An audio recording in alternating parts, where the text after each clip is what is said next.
Salut les geeks, j'espère que vous allez bien. On se retrouve pour une nouvelle vidéo. Un geek m'a parlé d'un petit challenge. Il m'a dit trouve-moi l'ordinateur entre 1200 1300 euros qui serait un monstre et capable d'accueillir le futur, de jouer aux jeux vidéo, de faire des montages vidéo, enfin le top du top. Et bien écoutez, j'ai trouvé le même que le mien, bien sûr un peu moins cher, car vous allez voir par la suite. On commence l'aventure, c'est parti. Qu'est-ce que l'ordinateur nous présente? Eh bien, tout simplement, c'est un MSI GT72, donc je vous épargne la suite, c'est trop long. C'est un 17 pouces en Full HD à 1319,46 euros actuellement chez Top Achat jusqu'au 13,09 actuellement parce qu'ils font 5% sur les portables. C'est pour ça que je vous invite en fait avec les ordinateurs portables d'attendre quelques petites réductions. Généralement ça monte pas au-dessus de 10%, ça sachez-le. 5% c'est déjà pas mal. Donc le prix normal étant de 1400 euros. Donc cet ordinateur a les mêmes caractéristiques que je vous ai fait dans ma vidéo de présentation, sauf que celui-ci est moins cher car il n'a pas de système d'exploitation et il n'a pas le design Hero of the Storm. Donc voilà. On va continuer, on va voir ce qu'il y a là dans le ventre cette machine. Et vous allez pouvoir constater que dans cette machine, il y a tout ce qu'on peut avoir actuellement en dernière technologie. Un processeur quad-core montant de 2,6 GHz à 3,5 GHz en turbo. Que me demander de plus? Vous pouvez faire ce que vous voulez avec avant de l'épuiser. Je pense qu'il va en falloir un petit moment. Au niveau de la carte graphique, on est sur la DDR5, donc actuellement la dernière qui pourra par la suite, au niveau des mémoires, on est actuellement sur la DDR4. Je pense on viendra à la DDR5. Les cartes graphiques sont toujours en avance. On a 3 Go. C'est une GTX 970M. Il y a de quoi honnêtement voir l'avenir. Les jeux actuellement, je les fais tourner en ultra sur CSGO, League of Legends et puis j'en passe. Au niveau de la mémoire, vous êtes sur du 8 Go en DDR4 à 2133 MHz, donc extensible jusqu'à 64 Go octets.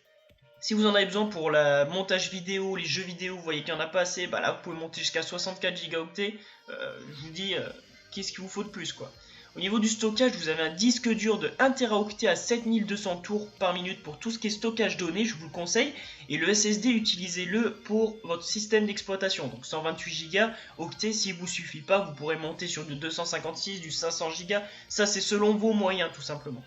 On continue sur cette machine. L'écran, c'est un 17 pouces panoramique et vous avez l'option, c'est même pas une option, vous l'avez le G-Sync qui évite les freezes, donc que ce soit sur CSGO, donc c'est sympa. Vous avez une résolution de Full HD 1920 par 1080. Je vais envie de vous dire pourquoi monter sur de la 4K alors qu'actuellement on est sur du Full HD, c'est déjà le top du top que ce soit sur jeux vidéo, sur film, sur vidéo YouTube. J'ai rien à dire moi sur du Full HD, j'en suis au contraire, je suis content. Au niveau de l'audio, voilà, des haut-parleurs de base, caisson de basse, il n'y a aucun souci. Vous allez avoir par contre ce qui est important, c'est le Dynamic Audio Enhancer, excusez-moi pour l'accent. Et bien tout simplement ce petit logiciel qui est fourni par MSI va vous permettre de vous immerger dans votre jeu. Quand vous allez avoir votre casque, vous allez activer ce logiciel, vous allez le mettre sur mode shooter. Shooter, tout simplement. Vous allez jouer à CSGO, cas concret, vous allez pouvoir entendre à mi-map, à 3/4 des maps, les pas des gens. Tout simplement, vous allez pouvoir anticiper vos coups, tirer à l'avance et anticiper tous les mouvements d'un ennemi, ce qui est exceptionnel. C'est le top du top, je l'ai testé sur CSGO et je vous garantis qu'en fin de compte, je n'étais pas mauvais. Tout simplement, il fallait le matériel qui va avec, c'est-à-dire un bon casque et activer ce petit logiciel qui vous donne un plus. Au niveau du matériel, vous allez avoir un clavier AZERTY, donc de style Series en rétroéclairage, donc que demander de plus, la nuit c'est sympatoche, vous pouvez même l'activer manuellement ou automatiquement, vous pouvez avoir des petites options de couleurs, etc. Au niveau donc d'un petit lecteur optique, graveur DVD super multi, vous allez avoir, ce qui est sympatoche si vous voulez graver des musiques, des films, etc. Il y a une webcam en Full HD en 30 images par seconde, ça je l'ai testé sur Skype. Et ça, putain, avant d'en trouver une en webcam 1080, il en faut du temps. Et je vous garantis que l'image au niveau de la qualité, elle est top. Je l'ai testé, elle est top. Alors là, elle est top, il n'y a rien à dire. On continue, on va trouver ça par la suite. Au niveau des caractéristiques, qu'est-ce qu'on a de plus? Au niveau des connectiques, vous allez avoir un HDMI, donc 1.4 la dernière. L'USB, vous allez avoir 6 USB 3.0, ça c'est top. il n'y a rien à dire. 6 USB, vous avez de quoi brancher votre petite souris, votre petite clé USB, votre petit disque dur, votre petit casque sur la prise casque. Qu'est-ce qu'on peut... Enfin, là, vous en avez 6 et vous avez un type C. Donc, dernière génération, c'est le dernier port type C qui vient de sortir, tout simplement. Au niveau de la carte mémoire, lit les SD, les SDHC, etc. Donc, appareil photo, téléphone, voilà. Au niveau de la mini DisplayPort, si vous souhaitez un écran, tout simplement, vous avez des potes et vous avez une télé ou un écran 4K. Et bien vous allez pouvoir brancher votre ordinateur portable à cette télé et faire profiter de la game à tous vos copains qui sont chez vous. Vous avez une entrée microphone, une sortie casque et donc une entrée, une sortie en ligne. Au niveau des connectivités, vous allez avoir le Wi-Fi dernière génération, le AC avec le petit truc qui va en plus de chez MSI, le Killer Double Shoot Pro qui va vous permettre d'avoir un ping hyper stable, une connexion hyper stable et vous allez, une fois connecté chez vous, pomper tout le réseau qui se trouve chez vous tout simplement pour avoir la meilleure stabilité au niveau de la connexion.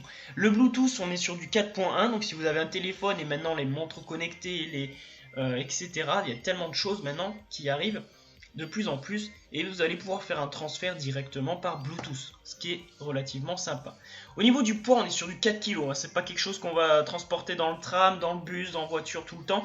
Voilà, vous le transportez, c'est censé remplacer, on va dire, votre tour et avoir quasiment la même puissance. C'est le top du top, une fois branché sur alimentation, vous avez la pleine puissance de votre machine et là, à la limite, s'il y avait des flammes qui sortaient de la machine, ce serait un monstre.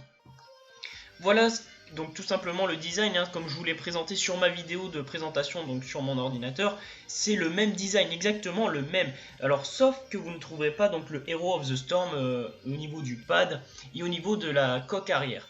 C'est juste ça qui change et il ne faut pas oublier, il est sans système d'exploitation, c'est-à-dire que vous pouvez installer Windows 10, Windows 8, Windows 7, ce que vous voulez. Donc je sais que pour 30 € de plus, vous avez une petite licence sur Internet, Amazon, et vous allez trouver ça facilement. Voilà, donc au niveau de la présentation de l'ordinateur, donc niveau design, vous voyez que c'est propre, il n'y a rien à dire. Hein. Vous allez avoir une vue de profil, de face, pardon. Donc les petites LED, sympatoches. Au niveau côté gauche du clavier, vous pouvez voir les petits boutons. Donc là, au niveau côté gauche, vous allez voir les 4 ports USB 3.0, les 4 ports pour casque, la prise SD, etc. Sur le côté voilà, de profil, vous allez voir les 2 ports USB 3, donc plus les autres 4 et 2, 6, plus le multigraveur, là, le Super Drive. Et vous allez avoir un petit aperçu sur la vue arrière. Donc de l'autre côté, pareil. Et enfin, voilà, ce que je trouve top de top, c'est à l'arrière, d'avoir les connectiques à l'arrière. Tout simplement, quand vous l'avez sur le côté, je sais pas si vous avez fait l'expérience, vos câbles sont bousillés à force d'être tordus, d'être machin, d'être... Et puis tout simplement, en fait, sur les côtés, ça vous embête. Ça devrait être obligatoire de mettre des connectiques à l'arrière, comme fait MSI. Je sais pas si d'autres marques le font, peut-être Asus, etc. Et d'avoir le câble d'alimentation qui, dans le futur, ne va pas s'abîmer, le câble RJ45 qui va pas se tordre dans tous les sens. Pareil pour l'HDMI, le type C, le DisplayPort, et vous allez avoir toute la ventilation de chauffe par contre qui va partir derrière, et je trouve ça pas mal. Elle va pas partir sur les côtés, elle va partir vraiment à l'arrière, et en fait quand vous allez jouer, vous n'allez pas sentir cette chaleur, sauf si bien sûr vous avez un mur derrière votre ordinateur, et là la chaleur va se répercuter sur le mur et revenir vers vous, et ça c'est logique. Mais voilà. J'espère que cette vidéo vous a plu mes geeks et je remercie donc un de mes geeks de la chaîne de m'avoir conseillé de faire une petite challenge sur trouver l'ordinateur portable de 1200-1300 € qui vous conviendrait et qui surtout dans le futur pourrait correspondre à vos besoins, pas juste sur un temps de 2-3 ans, vous voyez, quelque chose quand on achète une machine c'est pour un certain temps, surtout pour une somme pareille. J'espère que ça vous a plu, j'espère que je vous dis à bientôt et salut mes geeks, à la prochaine.